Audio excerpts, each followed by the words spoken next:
Mambo vipi? Hii ni Kasako Media na hizi ni dondoo za michezo.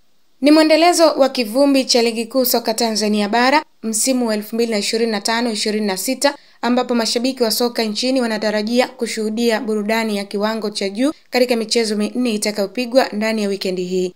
Leo Jumamosi, macho yataelekezwa katika uwanja wa Meja Jenerali Isamuhyo ambapo JKT Tanzania watakuwa wenyeji wa Simba Sport Club majira ya saa 1 usiku. Simba ambao mpaka sasa wameanza msimu kwa kishindo, wakishinda michezo yao miwili ya awali kwa mabao 6 na kufanikiwa kuvuna pointi zote 6 katika michezo hiyo miwili, wataingia uwanjani wakisaka kuendeleza rekodi hiyo nzuri dhidi ya JKT Tanzania.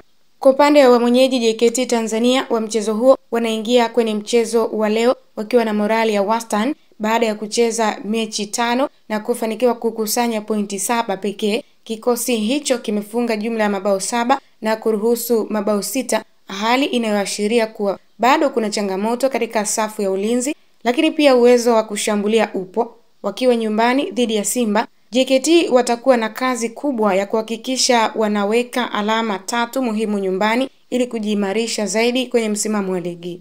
Wakati huo huo, kule Mwanza katika uwanja wa CCM Kirumba, Singida Black Stars wataivaa Pamba Jiji saa 10 jioni. Singida ambao wameshinda michezo yao miwili ya mwanzo bila kuruhusu bao lolote, wanahitaji ushindi mwingine ili kuendelea kuwa miongoni mwa timu zinazokamata kilele cha msimamo wa ligi. Kesho Jumapili itakuwa ni zamu ya mabingwa tetezi Young Africans kupimana ubavu na KMC katika dimba la KMC Complex Dar es Salaam. Yanga mpaka sasa wana pointi 7 wakiwa wamecheza mechi 3, ushindi katika mechi 2 huku wakipata suluhu katika mchezo mmoja, na watakuwa na lengo la kuimarisha nafasi yao ya kileleni mwa msimamo kuelekea kutetea taji hilo la ligi kuu msimu huu.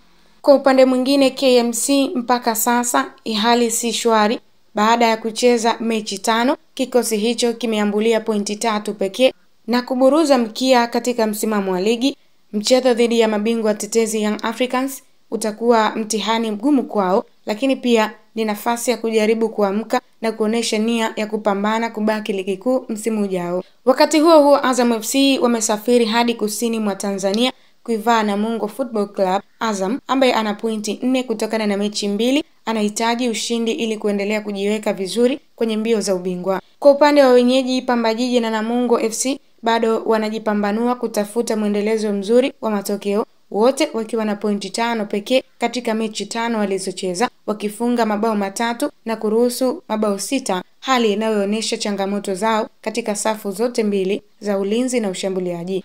Kwa hali hiyo sasa, wikendi hii itakuwa na mchuano mkali katika mechi hizo zote 4 na kila timu inaingia dimbani ikiwa na kiu ya pointi 3 muhimu. Mashabiki wajiandae kwa burudani ya hali ya juu huku kivumbi kikizidi kupamba moto katika viwanja mbalimbali nchini. Nikusii mtazamaji, unaweza kutufuatilia katika mitandao yetu ya kijamii kwa kuandika Kasako Media, Instagram, Facebook, Twitter, TikTok pia. Tunapatikana kwa jina la Kasako Media.